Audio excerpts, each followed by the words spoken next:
guys. And thank you, everyone that has watched the first 4 episodes of our journey. And I hope by now that you figured out that this isn't actually just a story about opening up your marriage. Yeah, it's a story about growth. It really is. And really leaning into discovering and finding yourself, even if it's painful and scary, and you have to completely surrender because you have no idea what to expect. Yeah, she's right. Rachel and I are deep end kind of folks. You can hear we're obviously out on a mountainside, and that was somebody in their Razor driving by playing music. I guess they're having a good time. Thanks, guys, for the smiles. But this is actually a story about growth. Yeah. Rachel, how many times in the last 23 years that we've known each other have we felt like we have been all the way to the brink and not knowing what to do? Many, many, many times. I'm sure many of you feel the same. Everybody's gonna have their edge, right? Yeah, and so, like, you go to the edge. Yeah. And you don't know what to do.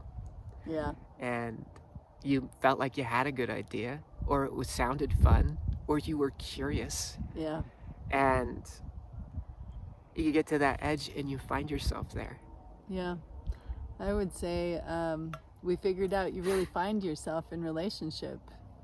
You know, whoever you're going to be in relationship with is another version, a reflection of you. So you're going to see more of yourself in relationship with someone else, whether that's just in passing, at work, at school, at play, anywhere, but definitely in sexuality, because that is very very deep relationship, you know, and you're going to see the most about yourself. And you're going to want to point fingers at other people because it's easier. But the truth is, really, for every finger you have pointed out, there's 3 pointed back. And it's pretty hard to take responsibility sometimes for that. I know I've wanted to blame him when something's gone wrong or some situation has not been great. And, you know, in the end, I'm like, shit. I gotta own my shit. That was me. That's not easy. That's also integrity. We've been through so many hard things, even before we opened up. Just like any committed partnership or couple will be. Yeah. It's about growing, and a lot of times it can hurt. Like a motherfucker. Actually, it's not that it can hurt, it's that it will hurt. It does. You know, I can remember coming home. Now, I know we're not going chronological order right now. This is just some of our thoughts. But Rachel and I had gotten back from some kind of date or some kind of event that we had been brave enough to go to.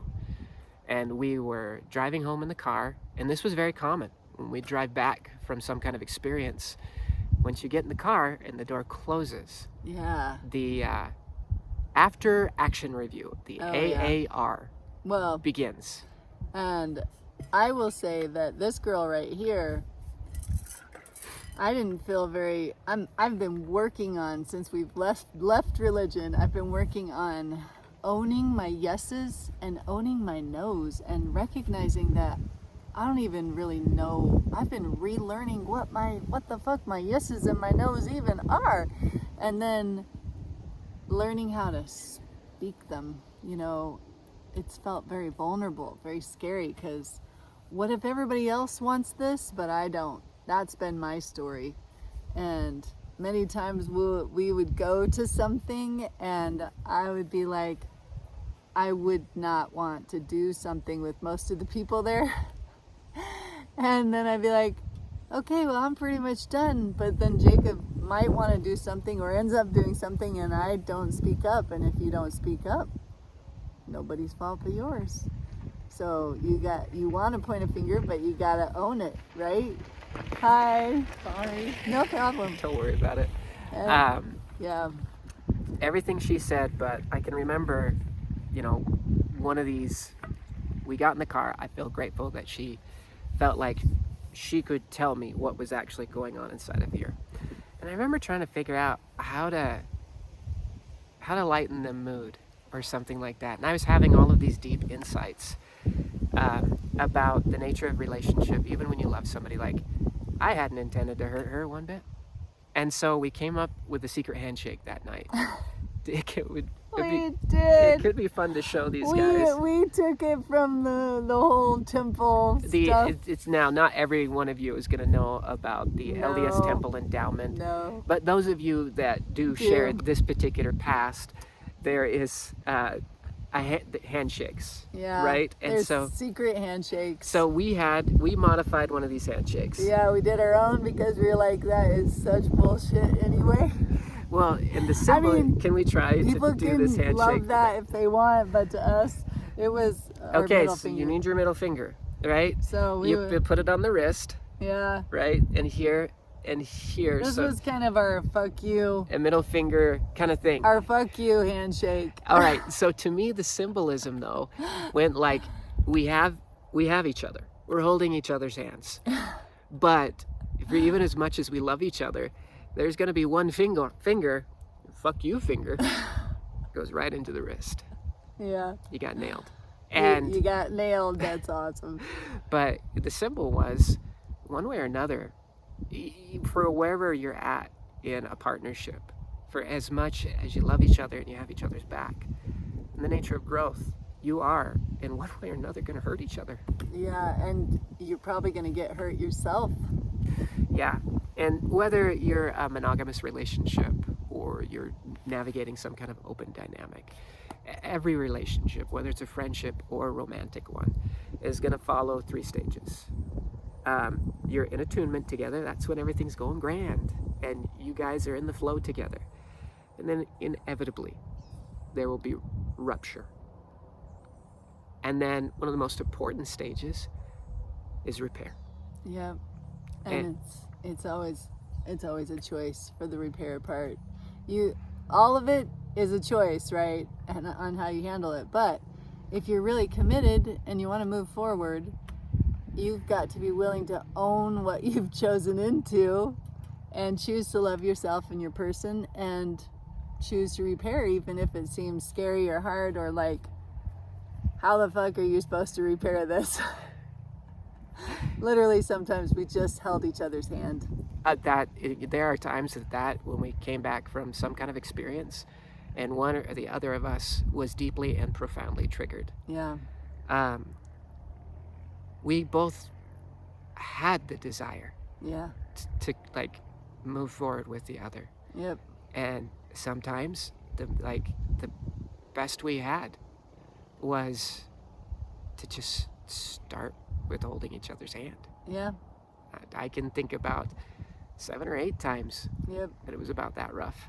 And I would say, coming from, I had been previously married, and this time I had a guy who really, really loved me and was all the way invested in owning himself, like being responsible over his own choices and really, really investing in me and in our babies. And so it was worth it. It was worth it to me to keep moving forward, even though I was like, oh my gosh, are we going to lose everything? And I think sometimes that's really what it takes for progress. You have to be willing to step forward, feeling like you might lose everything, but you're willing to step forward together. And that's literally what we would do when we would have the most rough times. We'd go up the canyon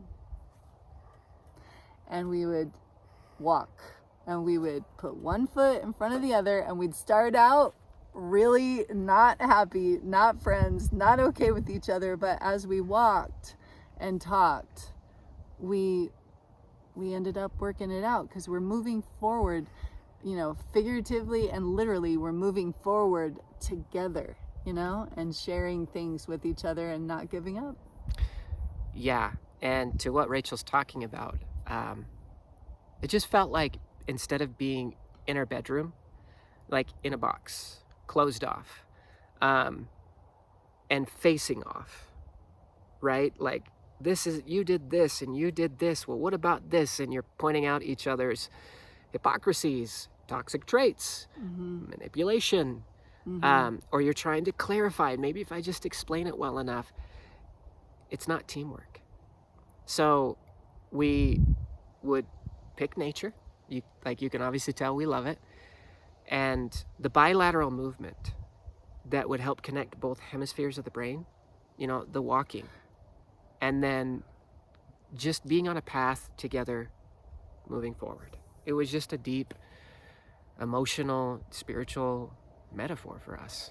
And it worked. And it worked. We've hammered a lot of things out up our local canyon.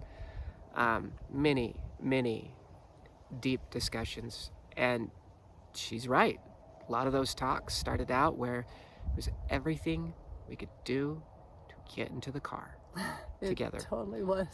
And not lose our shit from our bedroom to the car, because we have all these kids that can obviously feel mom and dad have some stuff going on. Oh yeah, and expect for your kids to feel everything you're going through. And I'm not saying you're all going to open your marriage, but whatever you choose to do and move forward in together, you're going to face the same things. You're going to face whatever's inside of you. It's going to come out in the relationships around you. And for us, we just took a deep dive. We wanted to go deep into the Into Me Sea. We're like, let's bring it on, baby. Sounds spicy and fun, and why the fuck not? And that fits our character, though. It does. For as long as we've known each other. Yeah. We have been deep dive kind of folks. Deep dive and heart wide open kind of people. So we'd get into the car, and then we'd pick a spot.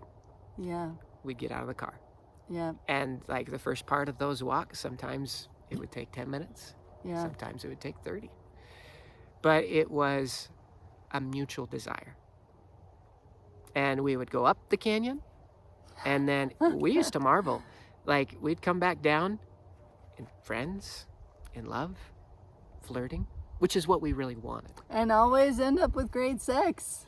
And that's been the glue, literally, that's held us together, is lots of great sex. And when you do things together, and you move forward together, and you're willing to be accountable, and you're willing to face the shit that comes up inside yourself. You have to be honest with you first, and then with the other person. When you're willing to do that, oh my gosh, so much is possible, and the sex just gets better and better and spicier and more fun, and more ideas come, Or you have people show you new ideas. Yeah. And then you go home and you try them out together. Yeah. One thing I'd like to talk a little bit too, Rachel, is some of the nature of the projections we get from people when they find out that we're open. Yeah. We made a determination that we would only keep close friends and relationships where we could be our full authentic selves. Yep. We learned. It's exhausting. It's not worth it to have people in your life that are going to see you as these ugly villains, So anyway, you're going to be the villain in somebody's story, but one thing that's happened is if or when we tell people that we're open, there is, I don't know exactly why this is, but kind of a default assumption that means we're interested in you. Yeah, but it doesn't. It doesn't. No, we're more interested in character. We really care about who a person is because we've invested so much in ourselves and in each other. So to us, it really matters who a person is. And the other thing is, we don't want to do anything with anybody that doesn't want to do anything. Well, how about this? I was insulted years ago in our local church congregation in this area.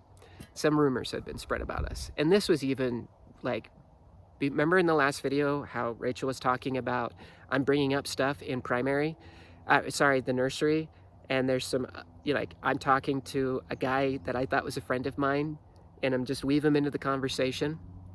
And this would be like 2 or 3 years before we would open anything up. Not long after that, there began to be spread salacious rumors about us. We were swinging with our neighbors. That we were swinging with neighbors. We were They so even hot, our neighbors just really wanted to swing with us. Well, okay, and said neighbors, poor them too, because Poor them. they got wrapped up in this rumor too. And I saw this woman 2 days ago at our local grocery store, and it brought this story back to my mind. And I remember when I first heard the rumor, I mean, I actually went straight to my bishop and talked to him, and I said, just so you know, this is being said about us. We're not. We're not. And we weren't. We weren't even thinking about it. But one of the reactions I had was, really? Her. Now, she's a lovely human being, right? I live with this. Wow. Like, wow. So one of my honest reaction was like, really? You don't think we have standards? That might not sound very kind. Again, I'm sure they're lovely human beings. But when people find out, or when Rachel chooses to disclose that she's bisexual. Yeah. Well, lots of people who are on that spectrum of gayness, whatever it is. Most people think, I mean, this is how I grew up seeing the world. If you are, if you have same-sex attraction, then whoever you're around, you're attracted to. It's so funny because it's not like that at all. It's just like normal attraction, right? You're attracted to the people you're attracted to. You're not attracted to the whole world. Yeah. Now, I get to enjoy a lot of high quality female friendships, but the majority of my female friendships don't involve sexuality. Yeah. I have way more sex than Jacob does. She does, just frankly. Just frankly. I'm a different kind of connector than she is. Yeah. I'm just a very high vibing sexual woman. She is. And I like, she's a sapiosexual too, but for me, and like, I grew up with a whole bunch of sisters, and I loved that, and I enjoyed those friendships, and they were meaningful to me and stuff like that. So like, open allowed me to be open again to having meaningful platonic female friendships. And that's meant a lot to me, because I really view those women that choose into friendship with me like, in a way, surrogate sisters. Like, they've helped me be a better husband. Once they figure out that that's what I'm genuinely interested in, and they can see how much I worship this woman, like, adore her. If I have a religion, that's my worship. Well, and we do have more stories to share, but we're just sharing this right now because it's on our brain. Mm-hmm. But the other thing I wanted to share that's just kind of out there, not in any specific order, is what we've found as we've opened things in our marriage is so much deep connection and so much, it's like it's a new level of bliss and joy that I didn't even know was possible. It's like so happy that I can't even believe it's real. Because when you make such good connections and friends, and you're able to share so deeply yourself like that with your partner, it is, I don't know, it's like, it's a new level of love. It really is. And it feels like, wait a second, why aren't we doing this in the whole world? This is way better than we've been told it is. You know, it's a lot more awesome and incredible, united, connected, loving, and just, it's beautiful. It's art. It's incredible. And it's definitely changed who we are. It's way better than it's been chalked up to be. I have met some of my dearest guy friends. Now, I identify as straight. But the emotional intimacy, to be able to connect with men that love and adore their person and their family the way I do, And themselves. and have done that kind of character work where they've been Mhm. willing to navigate and face those insecurities, Yeah. their jealousy, their they take actual deep and profound joy in seeing their person be lit up and alive and gorgeous and beautiful. Yeah. You know, I've really been pleasantly surprised with the kind of men that I've met. And Me too. you guys are probably going to watch this. Yes, my bromances. I am professing my love and appreciation towards you. And I hope each of you that hear me talking about this get some sense of how much you've each meant to me. I didn't really grow up with brothers. You know, I had a few, but nothing close. Where I could, if I'm having a rough day, and I can reach out to one of these guy friends and just say, hey, so and so, man, I feel like I'm going through the shit today. Yeah. Wow. Just wow. It was a unique brotherhood. And that's what I was trying to give a little glimpse into, is it is a connection on a new level that we have never experienced. It's been beautiful. Sorry. No, I was just noticing it's 21. Oh, I see. Anyway, maybe we'll end after this next part, but one of the ways that I reframed my jealousy and my insecurities to myself. Oh, yeah, this is a good one. In regards to somebody that is interested in Rachel, because society teaches that I'm supposed to be possessive. A real man doesn't share. A real man treats his wife like a possession. A real man, you can just add on to it, you know? But I just remember one night having this deep epiphany. And I was talking to Rachel about it. I said, you know, Rachel, why would I be afraid or intimidated by another man that adores you? Rachel, if another man loves you the way I love you, and that doesn't just mean the four-letter word love, it's love in action. It's love with adoration, devotion, sacrifice, loyalty, caring. I said, men like that would never want to break up your marriage. Men like Nat would never get off on the validation of having you choose him over me. Yeah. Men like that would actually just want to see what we have flourish and grow, and they'd be damn proud of our family life. Yeah, and it goes for the feminine too. It's the same. And so I said to her, those kind of men aren't competition. That's a comrade. That's a brother. That's somebody that is probably going to help challenge me to become better. And they have. These kind of men have shown up in my life. And they have things, and they are things that I am not. But that's okay. It adds to us in ways.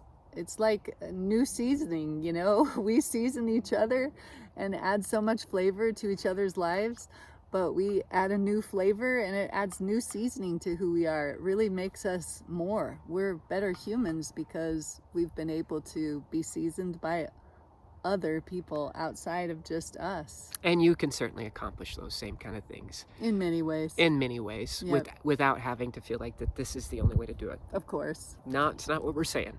Yeah. Anyway, thanks for watching. I'll do what she does.